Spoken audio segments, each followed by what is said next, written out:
What's up everybody and welcome! Today we're gonna talk about how to ask smart questions that lead to great conversations.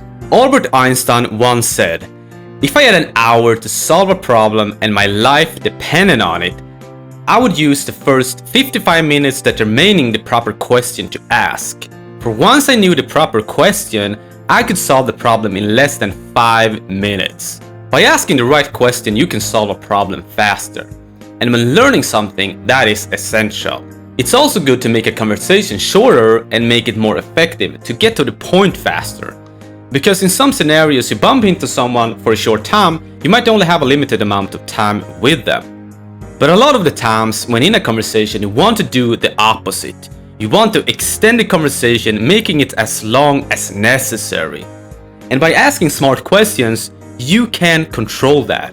Being good at asking the right questions is one of the ingredients to manage the pace and the direction of the conversation, much like a conductor manages the music in an orchestra.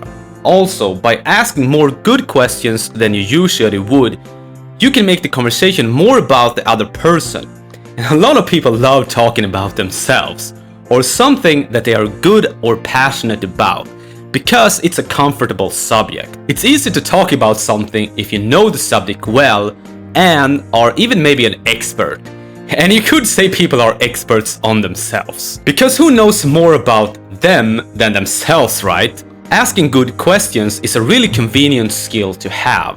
However, being bad at asking questions can kill conversation and make it really boring. You don't want a conversation to be like a job interview. I think most of us can relate to that and have been in a situation like that.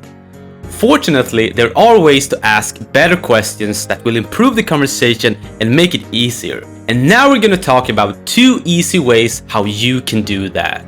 The first one here is asking the right questions. You have probably heard that you should ask open-ended questions and avoid closed-ended questions or simple questions. It's not that simple, but it's partly true. And to clarify, simple questions are questions with a yes or no answer. They can also have one-word answers or short phrases. Answering a chain of simple questions can feel like filling out a verbal questionnaire. It can make the conversation feel kind of dull.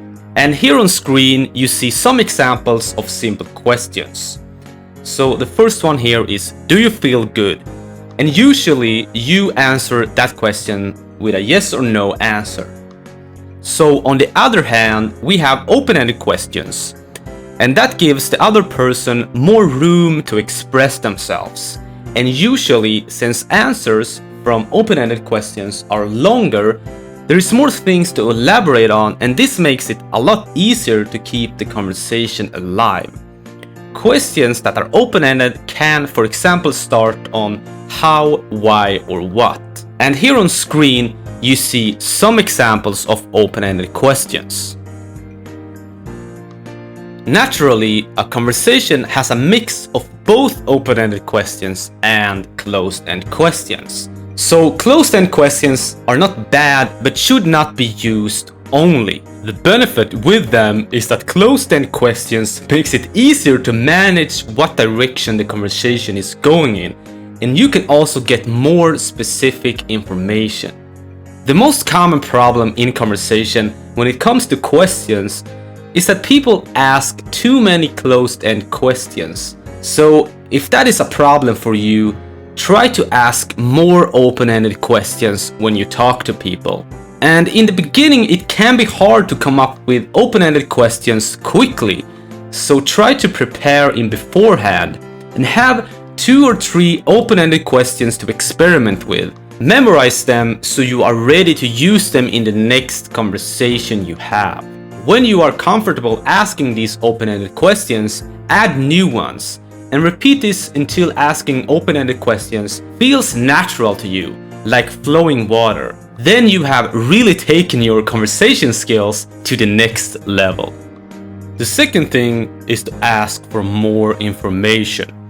Have you ever experienced or seen this happen in a conversation? That is when people that might ask great questions stay shallow and don't dig deeper or have follow-up questions. This can be when people talk and cover most common subjects in like 5 or 10 minutes, and after that it's like there is not a lot more to talk about. That is because they touched a lot of the subjects on the surface but don't dig deeper. Maybe you have been there yourself. I know I have. And the most common way to dig deeper is to ask follow-up questions. Because to keep the conversation going, it's not just essential to ask the right questions. It's also how to use that to dig deeper into the topics. Follow-up questions could be, for example, why did you choose to do that job? And you will see on the screen here some other examples.